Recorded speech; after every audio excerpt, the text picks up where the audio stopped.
Have you ever gone to bed thinking everything was fine, only to wake up to news that someone you know didn't make it through the night? It's a heartbreaking reality for many families across America. But what if we told you that some of these silent tragedies could have been prevented just by avoiding a few simple bedtime mistakes?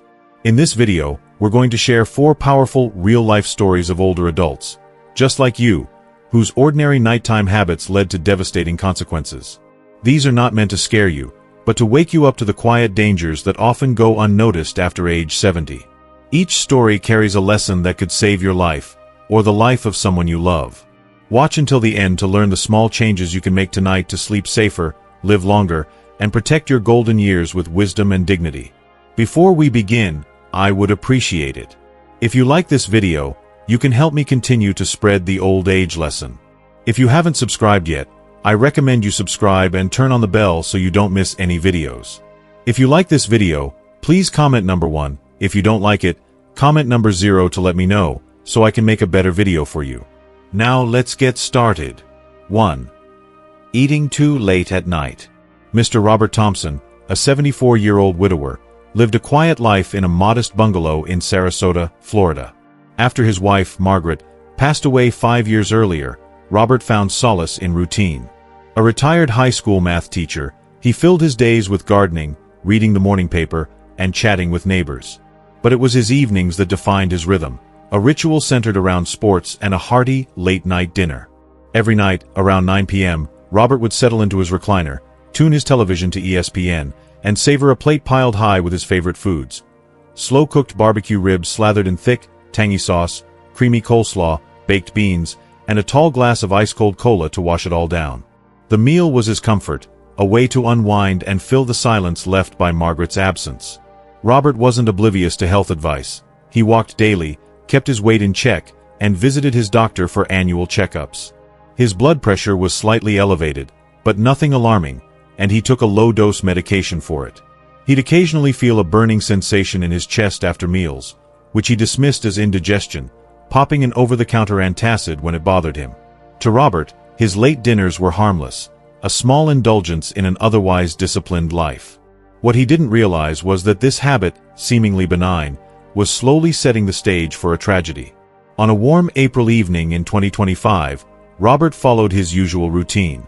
He'd spent the day tending to his tomato plants and watching a baseball game between the Tampa Bay Rays and the Boston Red Sox. Around 9:15 p.m., he heated a generous portion of leftover barbecue ribs, paired them with a side of macaroni and cheese, and cracked open a can of soda. The meal was delicious, and Robert savored every bite, finishing with a satisfied sigh as he leaned back in his recliner. By 10:30 p.m., he felt drowsy, turned off the TV, and headed to bed. He fell asleep quickly, unaware that this would be his final night. At some point in the early hours, Robert began to struggle. His breathing became labored, and a gurgling sound filled the room. Tragically, he never woke up. The next morning, his neighbor, Mrs. Clara Evans, grew concerned when Robert didn't appear in his garden as usual. She knocked on his door, and when there was no answer, she called 911. Paramedics found Robert lifeless in his bed, his face pale and serene. The scene was heartbreakingly quiet. No signs of struggle, just a man who appeared to have slipped away in his sleep. The coroner's report, delivered a week later, revealed a shocking truth. Robert had died from asphyxiation caused by severe acid reflux. During the night, stomach acid and partially digested food had surged up his esophagus and into his airway, a condition known as aspiration. This blocked his breathing, leading to a silent, fatal suffocation. The report noted that Robert's stomach was still full at the time of death, a direct consequence of his heavy, late-night meal. His long-standing habit of eating close to bedtime, combined with his age and undiagnosed gastroesophageal reflux disease, GERD, had created a perfect storm. The news stunned Robert's neighbors and family. His daughter, Emily, who lived in Atlanta, was devastated. "He seemed so healthy," she said through tears. "He was active, he laughed, he loved life. I had no idea eating late could do this." Robert's neighbors echoed her disbelief. Mrs. Evans recalled how Robert would often invite her over to share his barbecue, always eating late while watching sports. "He never complained about anything serious," she said. "Maybe a little heartburn, but who doesn't get that?" The tragedy left the community grappling with a sobering realization. A habit as common as eating late could turn deadly, especially for seniors. The science behind the danger. Robert's story underscores a critical health risk that often goes unnoticed: the dangers of eating late at night, particularly for older adults. When you eat close to bedtime, your stomach is still actively digesting food as you lie down. Gravity, which normally helps keep stomach contents in place, no longer assists when you're horizontal. This increases the likelihood of acid reflux, where stomach acid flows back into the esophagus. For some, like Robert, this can escalate to aspiration, where stomach contents enter the airway, potentially blocking breathing. Seniors are especially vulnerable. As we age, the lower esophageal sphincter, the muscle that prevents stomach acid from rising, weakens. Digestive processes slow, and conditions like GERD become more common, affecting up to 20% of adults over 65, according to medical studies.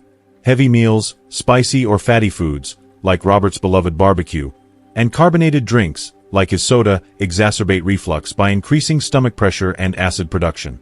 Lying down soon after eating compounds the problem, allowing acid to pool in the esophagus. Robert's case was particularly severe because his GERD was undiagnosed. Chronic acid reflux can silently damage the esophagus, increasing the risk of complications like aspiration or even esophageal cancer.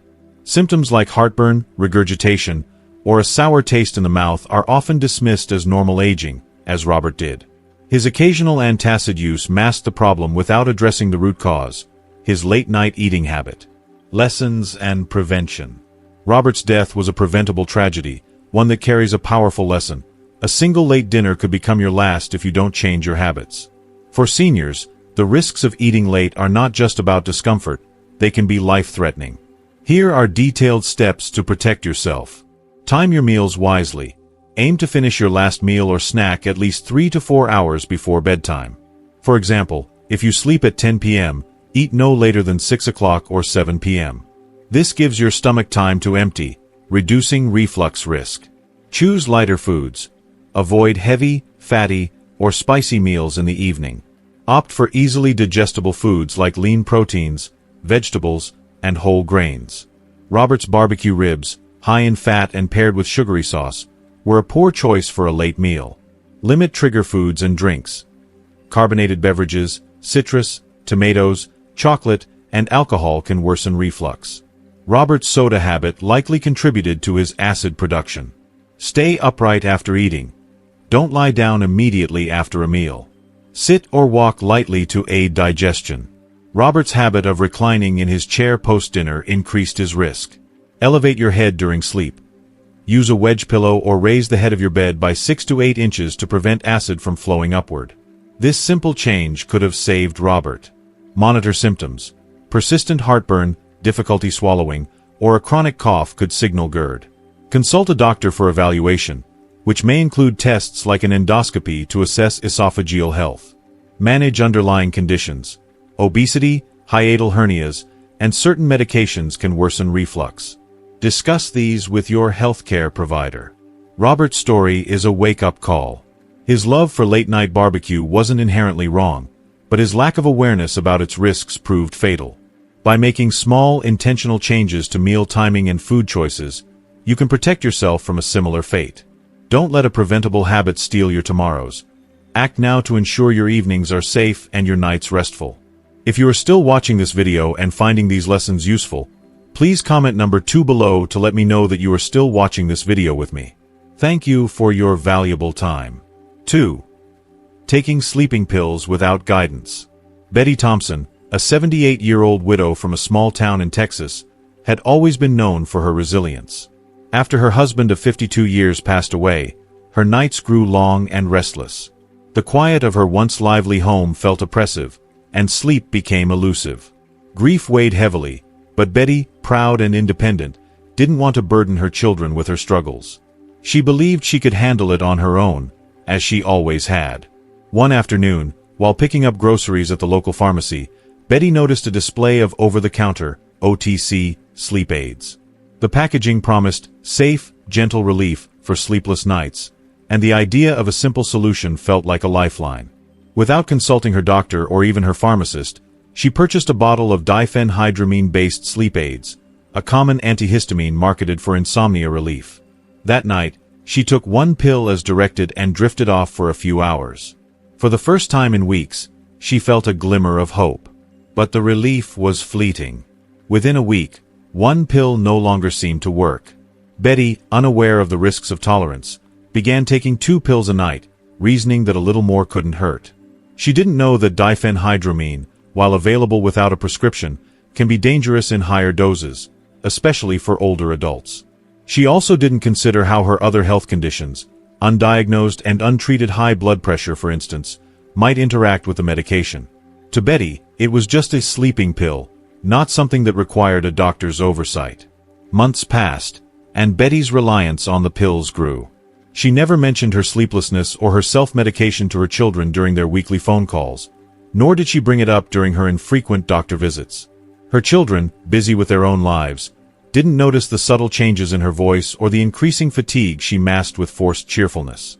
Betty's isolation, both emotional and physical, deepened her silent suffering. One chilly morning in early spring, Betty's daughter, Sarah, stopped by for a surprise visit. She found her mother lying in bed, unresponsive, her breathing shallow and irregular. Panic set in as Sarah called 911. Paramedics rushed Betty to the hospital, where doctors worked to stabilize her. After a battery of tests, they delivered a devastating diagnosis. Betty had suffered respiratory depression, a life-threatening condition caused by an overdose of her OTC sleep medication. The diphenhydramine had suppressed her central nervous system, slowing her breathing to a dangerous degree.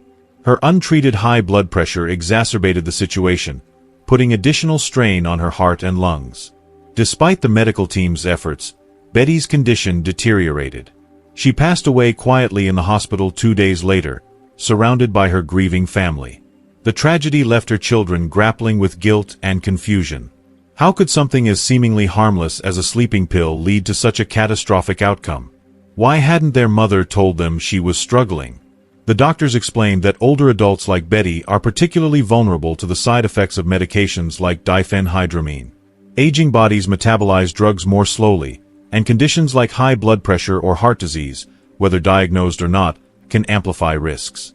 Diphenhydramine can cause confusion, dizziness, and even delirium in older adults, and in high doses, it can depress breathing and heart function. Betty's gradual increase in dosage, combined with her underlying health issues, created a perfect storm.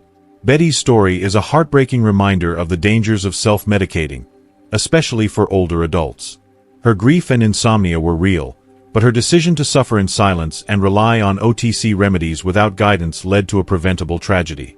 Had she spoken to her doctor, she might have been prescribed safer alternatives, such as cognitive behavioral therapy for insomnia, CBTI, or a carefully monitored medication tailored to her health needs.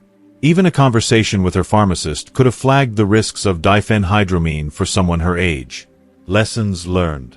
Betty's passing underscores several critical lessons for older adults and their families. Never suffer in silence. Insomnia, grief, or any health concern deserves attention. Older adults should feel empowered to share their struggles with family, friends, or healthcare providers. Asking for help is a sign of strength, not weakness. Avoid self-medicating. OTC medications may seem safe, but they can carry significant risks, especially for older adults. Even common drugs like diphenhydramine can interact with other medications or health conditions in dangerous ways. Consult a doctor or pharmacist. Before starting any new medication, including OTC sleep aids, consult a healthcare professional. They can assess your overall health, review potential interactions, and recommend safer options. Be aware of age-related risks. Aging changes how the body processes medications. Older adults are more susceptible to side effects, and conditions like high blood pressure or heart disease can complicate treatment. Stay connected. Family and friends play a vital role in noticing changes in behavior or health. Regular check-ins can help identify issues like insomnia or emotional distress before they escalate. Betty's story is a call to action. No one should face sleepless nights or grief alone, and no one should assume that a pill from the pharmacy shelf is a harmless fix. By speaking up and seeking guidance, older adults can protect their health and avoid the silent dangers of self-medication. Betty's memory lives on as a reminder to prioritize open communication and professional care in the face of life's challenges. If you are still watching this video and finding these lessons useful, please comment number 3 below to let me know that you are still watching this video with me. Thank you for your valuable time. 3. Skipping blood pressure checks before bed. Story: Mr. Frank and the Tragedy of the Forgotten Monitor. Frank Thompson, a 76-year-old retired schoolteacher from a quiet suburb in Columbus, Ohio, was known for his warm smile and love for gardening. Diagnosed with hypertension in his late 60s, Frank was prescribed medication and advised by his doctor to monitor his blood pressure twice daily, once in the morning and once before bed. His doctor emphasized that consistent monitoring was critical, as blood pressure can fluctuate, and nighttime readings could reveal patterns that daytime checks might miss. Frank was diligent at first, dutifully recording his readings in a small notebook. But as the years passed and he felt fine, his commitment waned. The nightly checks, in particular, became a chore he often skipped. "I'm tired, and I feel okay," he'd tell his wife, Ellen, as he climbed into bed. The blood pressure monitor, once a staple on his nightstand, began collecting dust, relegated to a corner of the bedroom. On a crisp autumn day in 2024, Frank decided to take a longer than usual walk through his neighborhood park, enjoying the vibrant foliage and crisp air. He covered nearly 2 miles, more than his typical stroll, and returned home feeling invigorated but slightly lightheaded. He brushed it off as fatigue from the exercise, had a light dinner, and watched a classic movie with Ellen. When bedtime came, Frank skipped his blood pressure check again, reasoning that he'd check it in the morning. He kissed Ellen goodnight and fell asleep. The next morning, Ellen woke to an eerie silence. Frank, usually an early riser, was still in bed, unresponsive. Panicked, she called 911, but despite the paramedics' swift response, Frank could not be revived. At the hospital, doctors delivered the devastating news. Frank had suffered a massive stroke during the night, likely triggered by uncontrolled high blood pressure. The stroke had gone unnoticed until it was too late. As Ellen and their 2 adult children grieved, they were haunted by the sight of Frank's blood pressure monitor, still sitting untouched just a few feet from his bed, its screen blank and its cuff neatly folded. A simple check the previous night might have revealed a dangerous spike in his blood pressure, potentially prompting urgent action that could have saved his life. The science behind nightly monitoring. Hypertension, or high blood pressure, is often called the silent killer because it can cause significant damage to the heart, blood vessels, and brain without obvious symptoms. According to the American Heart Association, nearly half of U.S. adults have high blood pressure, and many are unaware of it or fail to manage it effectively. Nighttime blood pressure monitoring is particularly important because blood pressure naturally dips at night in healthy individuals, a phenomenon called nocturnal dipping. In some people with hypertension, however, this dip doesn't occur, or their blood pressure may even rise at night, a condition known as nocturnal hypertension. This increases the risk of cardiovascular events like strokes or heart attacks, especially during sleep when symptoms are less likely to be noticed. For older adults like Frank, who may have additional risk factors such as age-related vascular changes or a history of physical inactivity, regular monitoring is crucial. A single elevated reading before bed could signal the need for medication adjustments, lifestyle changes, or immediate medical attention. Home blood pressure monitors are affordable, easy to use, and widely available, making this a practical step for most people. Yet, studies show that adherence to monitoring routines often declines over time, especially when patients feel well, as Frank did. What went wrong in Frank's case? Frank's story highlights several common pitfalls in managing hypertension. Complacency due to feeling fine. Many people with hypertension experience no obvious symptoms, leading them to underestimate the severity of their condition. Frank's lightheadedness after his walk was a warning sign he dismissed. Skipping nightly checks. Nighttime readings can detect spikes or patterns that daytime measurements miss. Frank's habit of skipping these checks meant he had no data to share with his doctor about his condition in the hours leading up to his stroke. Lack of routine. Over time, Frank's monitoring became sporadic, reducing its effectiveness. A consistent routine, such as checking at the same time each evening, could have made the habit stick. Underestimating lifestyle impacts. Frank's longer walk, while healthy, may have temporarily elevated his blood pressure, especially if he was dehydrated or his medication wasn't optimized. Monitoring that evening could have caught this. Lessons learned. Why nightly checks matter. Frank's tragic outcome underscores the importance of a simple, yet potentially life-saving habit: checking your blood pressure before bed. Here's why it's worth the effort. Early detection saves lives. A single high reading could prompt a call to your doctor or a visit to the emergency room, preventing a stroke, heart attack, or other complications. For example, a reading consistently above 140/90 mmHg at night warrants medical attention. Tracks patterns over time. Regular monitoring provides valuable data for your healthcare provider to tailor your treatment, such as adjusting medications or recommending lifestyle changes. Empowers proactive health management. Taking control of your health through monitoring fosters a sense of responsibility and can motivate other healthy habits, like reducing salt intake or managing stress. Protects vulnerable hours. Strokes and heart attacks often occur in the early morning hours when blood pressure naturally rises. Nighttime checks can identify risks before you sleep, when you're least likely to notice symptoms. How to make nightly monitoring a habit. To avoid Frank's fate, consider these practical steps. Keep it convenient. Place your blood pressure monitor in a visible, accessible spot, like your nightstand, to serve as a visual reminder. Set a routine. Pair the check with another bedtime habit, such as brushing your teeth or reading, to make it automatic.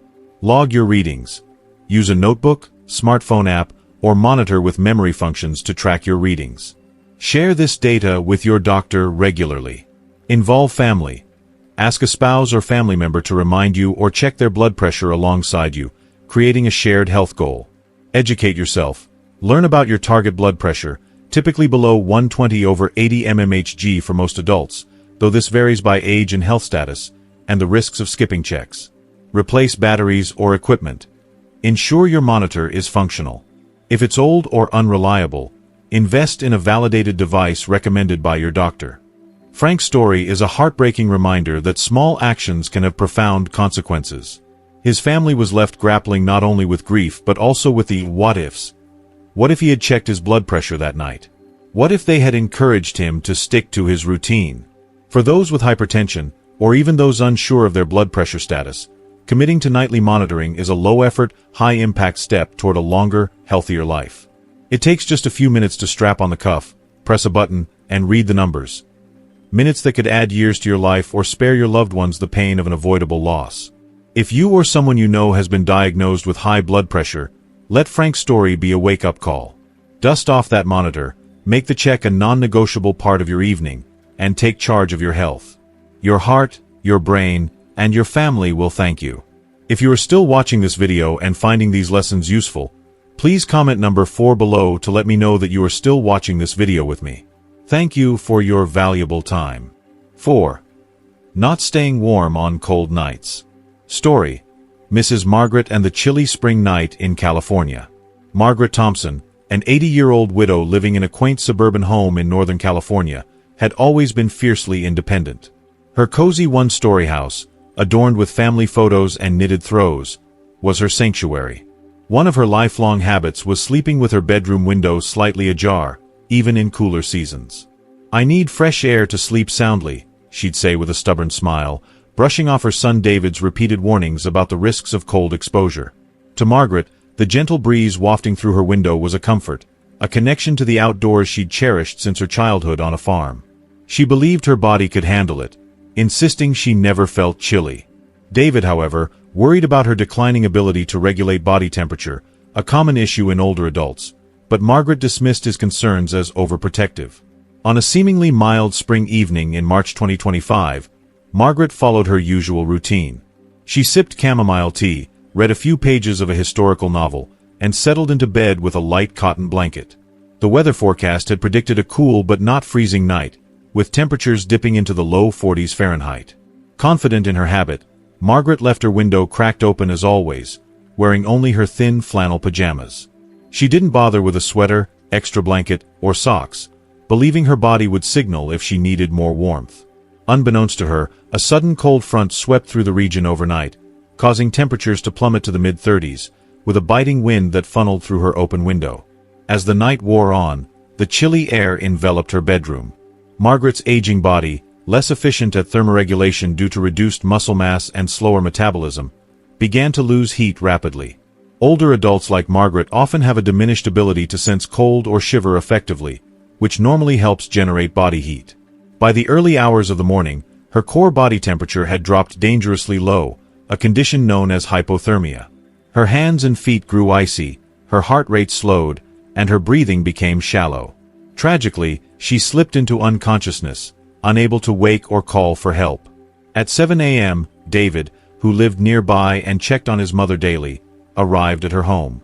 He immediately sensed something was wrong when he found the house unusually cold.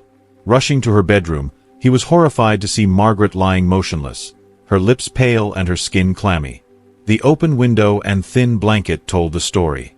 Panicked, he wrapped her in blankets and called 911. Emergency services arrived within minutes, and paramedics quickly recognized the signs of severe hypothermia.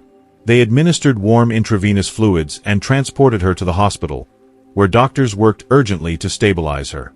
In the intensive care unit, tests revealed that Margaret's hypothermia had triggered serious complications. The extreme cold had strained her heart, causing an irregular heartbeat, arrhythmia, and exacerbating her pre-existing mild heart condition. Her kidneys, stressed by the body's attempt to conserve heat, also showed signs of strain. 4 weeks, Margaret remained in the hospital, undergoing treatment to restore her heart rhythm, manage fluid imbalances, and rebuild her strength. Physical therapy was needed to help her regain mobility, as the ordeal had left her frail. Throughout her recovery, David and his family rarely left her side, grappling with guilt and fear that they might have lost her. Reflecting on the incident, David shared an emotional account with Margaret's care team. "Mom always said she didn't feel cold, so we thought she was fine. But just because she didn't feel it didn't mean her body wasn't suffering. Her stubbornness about that window almost cost her life. We almost lost her over something so preventable."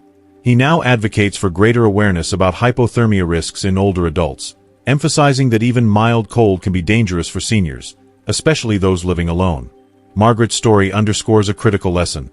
Older adults are particularly vulnerable to cold temperatures, even in regions like California where winters are relatively mild. Factors such as reduced body fat, slower circulation, and medications that affect temperature regulation, like beta blockers or sedatives, can heighten this risk.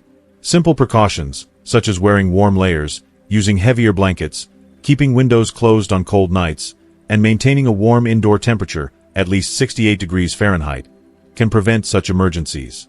Margaret, now back home and recovering, has reluctantly agreed to keep her window closed on cooler nights and uses a small space heater in her bedroom. She's also started wearing socks and a sweater to bed, a compromise she jokingly calls David's new house rules.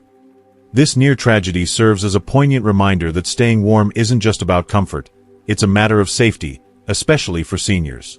Families and caregivers should regularly check on elderly loved ones during colder months, ensuring their homes are adequately heated and that they're dressed appropriately for the weather, even indoors. For Margaret and David, the chilly spring night was a wake-up call, one they hope others will heed before it's too late. We've just walked through 4 real-life stories that may feel all too familiar. These weren't stories from a movie or fiction. They were real people, real families, and real losses that could have been avoided with just a few small changes at bedtime. And that's what makes this message so important. So now, we ask you, what did you learn today that hit home? Was it the story of Robert, who didn't survive a night after a late meal? Or Betty, who quietly struggled with sleep and relied on over-the-counter pills until it was too late? Maybe it was Frank, who skipped a simple blood pressure check, or Margaret, who underestimated the cold and nearly paid with her life. These moments remind us that age doesn't just bring wisdom, it brings responsibility. Responsibility to care for ourselves in new ways, to be more mindful of habits that didn't matter at 40 but could mean life or death after 70. We'd love for you to take a moment and comment below. What's one thing you're taking away from this video that you're going to apply in your life starting tonight? Whether it's eating dinner earlier, asking your doctor about your sleep medication, checking your blood pressure, or simply putting on an extra blanket, every small step matters. And if you're watching this not just for yourself, but for someone you love, a parent, a grandparent, or a dear friend, share this video with them. It could be the most loving thing you do for them today. If this video opened your eyes, made you pause, or gave you something to think about, please leave a comment below to let us know. And don't forget to like this video, share it with others, and subscribe to our YouTube channel. We're here to bring you real, honest, life-saving content for seniors, because you deserve to age with dignity, knowledge, and power. Until next time, take care of yourself, sleep safe, and remember, sometimes the smallest change can make the biggest difference.